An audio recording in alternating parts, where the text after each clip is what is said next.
BTK, how a 31-year manhunt finally came to an end. For decades, the city of Wichita, Kansas, lived with a question that seemed impossible to answer. Who was responsible for a series of murders that appeared to have no clear pattern, no obvious suspect, and no end in sight? The person behind the crimes gave himself a name that would become infamous across the United States: BTK, short for Bind, Torture, Kill. The initials appeared in letters sent to police and the media, transforming an unknown offender into one of the most closely watched serial killers in American history. For more than 30 years, investigators pursued thousands of leads. Advances in forensic science, changes in investigative techniques, and the persistence of detectives would eventually solve the case, but not before a generation had grown up under the shadow of fear. This is the story of the BTK investigation, the lives forever changed by the crimes, and the single mistake that finally brought one of America's longest manhunts to an end.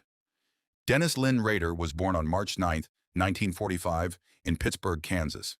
He was the oldest of 4 boys in a working-class family and later moved with his parents to Wichita. Friends and neighbors described him as quiet and dependable. He attended church, participated in the Boy Scouts, and appeared to live an ordinary childhood. As an adult, Rader served in the United States Air Force before returning to Kansas.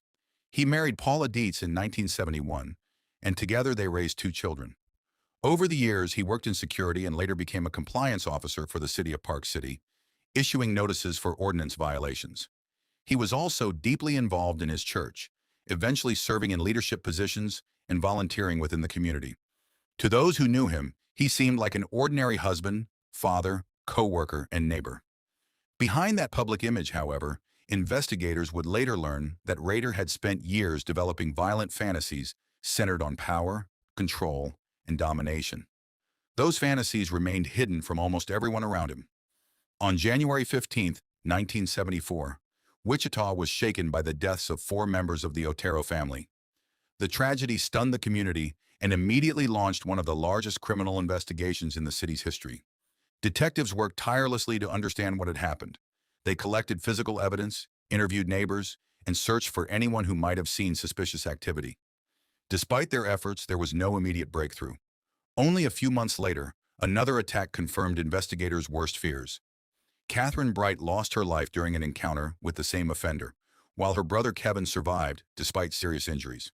His testimony provided investigators with valuable information and demonstrated that the offender was willing to adapt when events did not go according to plan. As additional murders occurred over the following years, detectives noticed recurring behavioral patterns. The offender appeared to spend time observing victims beforehand and carefully planned his crimes.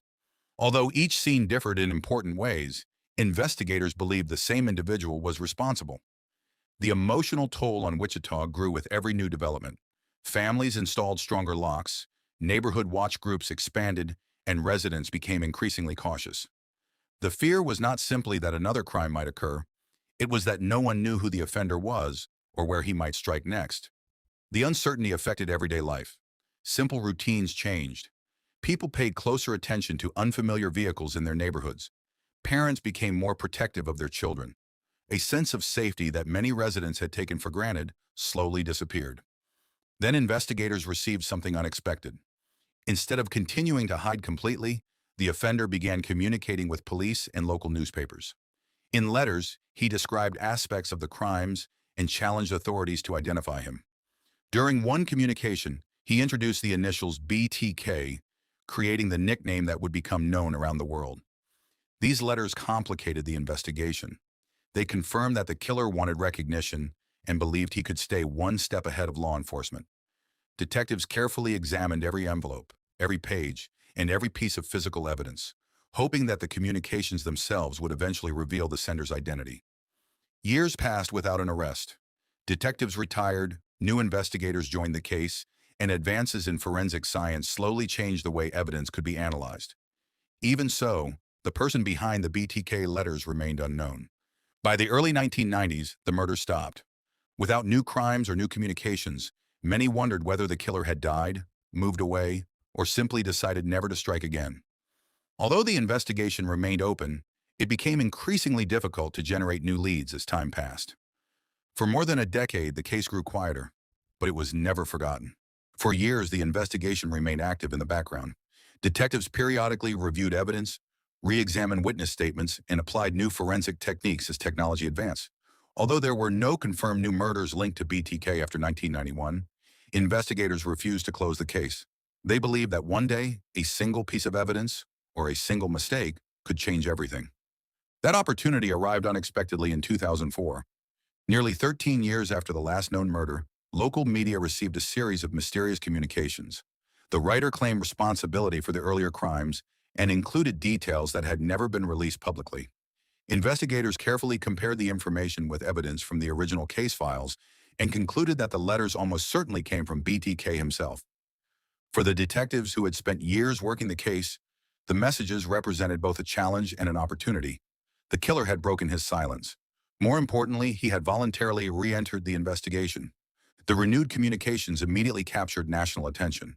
News organizations revisited the unsolved murders, interviewed retired detectives, and spoke with residents who still remembered the fear that had gripped Wichita during the 1970s and 1980s.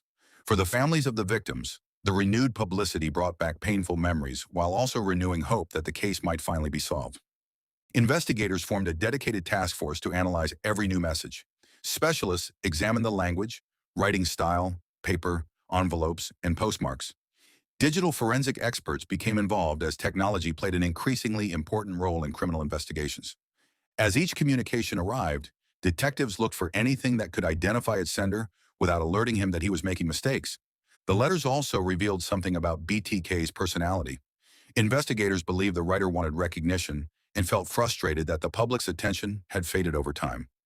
Rather than remaining hidden, he appeared determined to remind everyone that he was still out there. Behavioral experts noted that offenders who seek attention can sometimes become overconfident. The desire to communicate often creates opportunities for investigators that would not otherwise exist. That assessment would soon prove accurate. As the investigation intensified, detectives carefully managed what information they released publicly. They understood that every statement could influence BTK's next decision. Rather than confronting him directly, they allowed him to believe he remained in control of the conversation.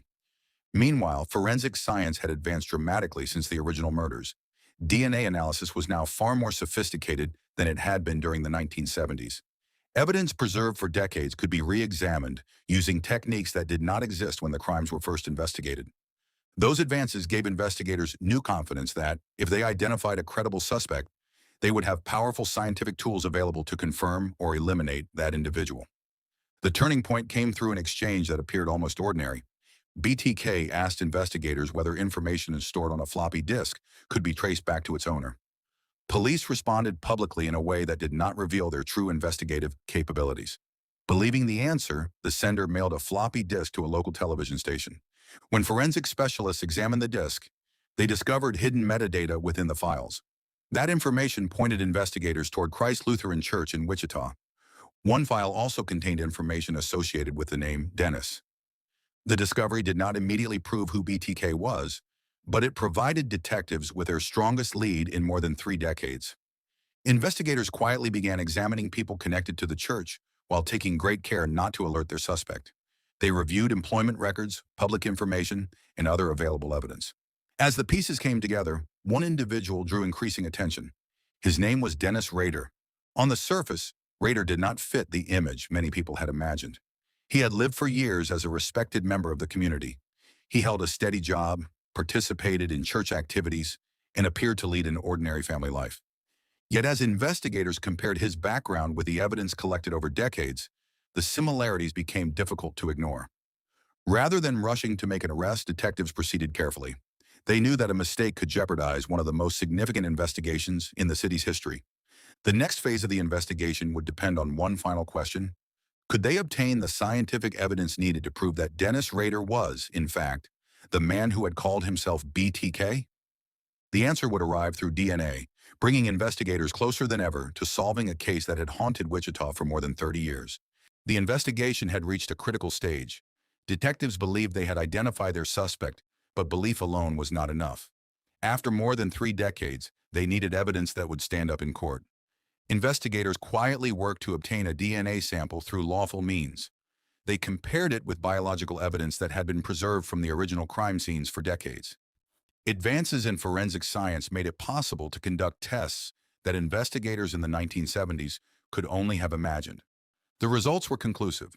The DNA was consistent with the suspect investigators had been following. Years of interviews, forensic analysis, and patient investigative work had finally led them to the man they believed was BTK. On the morning of February 25, 2005, law enforcement officers stopped Dennis Rader as he drove home from work in Park City, Kansas. The arrest was carried out without incident. To passing motorists, it appeared to be an ordinary traffic stop. In reality, it marked the end of one of the longest and most significant serial murder investigations in American history. News of the arrest spread rapidly across Wichita and soon across the country. Residents who had lived with uncertainty for decades were stunned to learn the identity of the man investigators accused of being BTK. Many found it difficult to reconcile the allegations. The contrast between his everyday life and the crimes described by investigators shocked those who knew him. During questioning, detectives methodically presented the evidence they had gathered over the years. Rather than denying his involvement, Rader admitted responsibility for the murders. In court, he gave detailed accounts of the crimes, confirming information that had long been known only to investigators. His statements provided answers to questions that had remained unresolved for decades and formally connected him to each of the 10 murders for which he was charged. For the victims' families, those admissions brought a complicated sense of closure. Although nothing could undo the losses they had suffered, the uncertainty that had endured for so many years had finally come to an end. On August 18, 2005, Dennis Rader was sentenced to 10 consecutive life sentences. Because of Kansas law at the time the crimes were committed, the death penalty was not an available sentence in his case. He will spend the remainder of his life in prison. The conclusion of the BTK investigation became a landmark example in modern criminal justice. It demonstrated the importance of preserving evidence, even when a case appears to have gone cold. Material collected decades earlier ultimately became essential once forensic science advanced. The investigation also highlighted the growing role of digital forensics. A simple computer disk, combined with careful investigative work, provided the breakthrough detectives had been waiting for. It served as a reminder that seemingly minor pieces of technology can contain information capable of transforming an investigation. Just as important was the persistence of the investigators themselves. Over the course of more than 30 years, detectives retired, new officers joined the case, and countless hours were spent reviewing evidence that others might have considered exhausted. Their determination ensured that the investigation never truly stopped. Today, the BTK case continues to be studied by investigators, criminologists, and forensic specialists. It has influenced investigative techniques, evidence preservation practices, and the understanding of long-term serial offender investigations. Yet the lasting significance of the case is not the notoriety of the offender. It is the lives that were taken and the families forever changed by their loss. The names of Joseph and Julie Otero, Josephine and Joseph Otero Jr., Catherine Bright, Shirley Vian, Nancy Fox, Maureen Hedge, Vicki Wiggle, and Dolores Davis remain at the heart of this story. They were parents, children, siblings, friends, neighbors, and members of a community that deserved peace. Their families endured years of unanswered questions before finally seeing the case resolved. Their resilience remains an important part of the legacy left behind. The BTK investigation is ultimately a story about persistence. It is a reminder that justice can take years, even decades, and that advances in science, combined with determined investigative work, can uncover the truth long after hope seems to have faded. More than anything, it stands as a testament to the people who refused to give up, investigators who continued searching for answers, forensic experts who found new ways to examine old evidence, and families who carried the weight of unimaginable loss while never losing hope that the person responsible would one day